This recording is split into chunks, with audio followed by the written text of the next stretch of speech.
नमस्कार, आप देख रहे हैं बिहार उज्जवल न्यूज में चेतन थिरानी। आइए देखते हैं आज की ताजा खबर। और उसमें बिल्कुल सफलता नहीं मिली, ये मानने में कोई गुरेज नहीं है। व्यवस्था परिवर्तन के जिस अभियान को लेकर चले थे, व्यवस्था परिवर्तन की बात तो छोड़िए, सत्ता परिवर्तन भी हम लोग नहीं करा सके, लेकिन बिहार की राजनीति को बदलने में जरूर थोड़ी बहुत भूमिका हम लोगों की बनी है। तो हम लोगों से जरूर कुछ गलती हुई होगी, हम लोग के प्रयास में, हम लोग के सोच में, हम लोग के बताने के तरीके में जरूर कुछ गलती रही होगी कि जनता ने हम लोग को नहीं चुना है, जनता ने हम लोग पर वो विश्वास नहीं दिखाया। तो उसकी जिम्मेवारी जो है वो पूर्णतः मेरी है, प्रशांत किशोर की है, और वो जिम्मेवारी मैं 100% अपने ऊपर लेता हूं कि मैं बिहार की जनता को, अपने साथियों को, इस व्यवस्था से जुड़े हुए लोगों को, जिस प्रयास से हम लोग जुड़े थे, जिस प्रयास को करना चाहते थे, उससे उनका विश्वास उस पर मैं नहीं जीत पाया। हम लोग सामूहिक तौर पर हारे हैं और आत्मचिंतन का समय है, हम लोग भी चिंतन करेंगे। जो लोग जीत कर आए हैं उनको खूब बधाई। जनता ने अपने लिए अपना रास्ता चुना है, अपने लिए सरकार चुन ली है।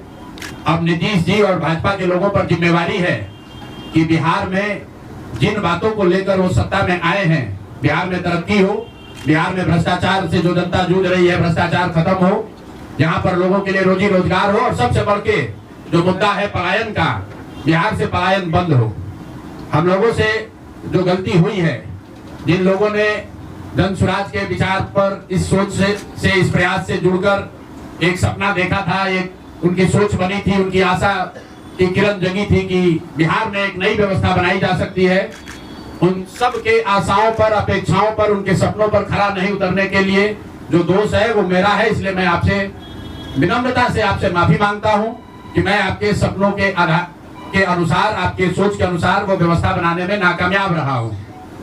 और प्रायश्चित के तौर पर मैं आज से 2 दिन के बाद 20 तारीख को गांधी विद्यारवा आश्रम में जो रास्ता गांधी जी ने बताया है, मैं अपने लोगों को, बिहार के लोगों को ये नहीं समझा पाया कि किस बात पर उनको वोट देना चाहिए, क्यों उनको नई व्यवस्था बनानी चाहिए। तो प्रायश्चित के तौर पर मैं अपने से विद्यारवा आश्रम में 1 दिन का उपवास, मौन उपवास रखूंगा। जो भी जन स्वराज के साथी हैं वो जहां पर है वहां, अगर वो समझते हैं कि हम लोग के प्रयास में, सोच में जो कमी रह गई, उसको सुधार के लिए प्रायश्चित के तौर पर हम लोग 1 दिन का सामूहिक उपवास रखेंगे। मैं खुद विद्यारवा, गांधी आश्रम विद्यारवा में रहूंगा, 24 घंटे का एक उपवास रखेंगे।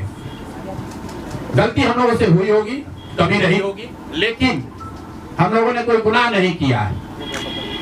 गलती हो सकती है, गुनाह नहीं है। वोट नहीं मिलना गुनाह नहीं है। मैं बिहार की जनता के सामने अपने साथियों के साथ बिल्कुल सर उठा के ये कह सकता हूं कि हम लोगों ने गुनाह नहीं किया है। जिस बिहार में पिछले 30-35 साल से सिर्फ जाति की राजनीति हुई है, वहां पर इस समाज में जातियों का जहर फैलाने का गुनाह नहीं किया है। हम लोगों ने बिहार में हिंदू मुस्लिम की राजनीति नहीं की है, लोगों को धर्म के नाम पर बांटने का गुनाह नहीं किया है। हम लोगों ने बिहार की गरीब जनता को, भोले भाले लोगों को पैसा देकर उनका वोट खरीदने का गुनाह नहीं किया है।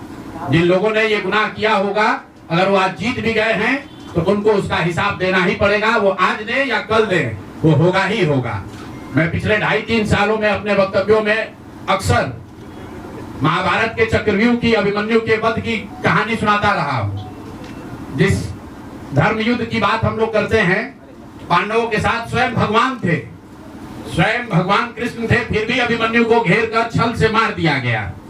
लेकिन उसके आगे की भी कथा भी है कि अभिमन्यु को मार दिया गया, लेकिन उससे महाभारत नहीं जीता गया। महाभारत जीता तो अंत में वही जो सही रास्ते पर था, जो धर्म के साथ था। तो आप निश्चित जानिए कि जीत तो जन स्वराज की ही होगी। आज जरूर धक्का लगा है और उसके लिए जो कुछ भी कमी है उसको सुधारा जाएगा और उतनी ही ताकत से फिर खड़े होंगे। अगर आप ये कुछ लोग ये सोच रहे हैं कि मैं बिहार छोड़ दूंगा, तो आपका ये भ्रम है। अंग्रेजी में एक फ्रेज है, you are not defeated till you quit. जब तक आप छोड़ेंगे नहीं तब तक आप हार नहीं सकते हैं। तो प्रशांत किशोर की और जन स्वराज में मेरे साथ जुड़े हुए साथियों की बिहार सुधारने की जो जिद है, उस जिद के सामने दूसरा कुछ भी इस जीवन में नहीं है। उस जिद से पीछे हटने वाले नहीं है।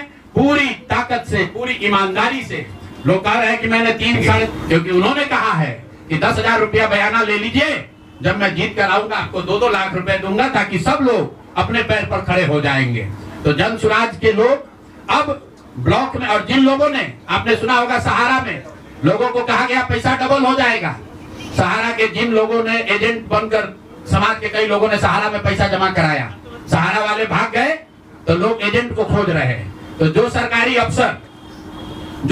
अफसर नेतागिरी कर जिन लोगों ने किया है, सरकार की ओर से आश्वासन दिया है कि हम लोग आपको रोजगार देंगे, 2 लाख रुपया देंगे, जो जिन जीविका की दीदियों ने एक महिला को जाकर समझाया है, बूथ पर बैठकर वोट दिलवाया है, सिंबल सिखाया है, क्रमांक संख्या बताया है, वो जीविका की दीदियों की जिम्मेवारी है कि जिनको आपने ये काम कराया है, जिनके बच्चों का भविष्य आपने 10,000 रुपया में आपने सौदा कराया है, उनको पैसा मिले। और अगर वो 2 लाख रुपया नहीं मिलेगा तो 6 महीने का समय है, 6 महीने के बाद हर वो व्यक्ति जिसको पैसा नहीं मिले उसके लिए जन स्वराज का, प्रशांत किशोर का दरवाजा खुला हुआ है। आप आइए, हम लोग आपकी आवाज बनेंगे, आपके साथ खड़े होंगे।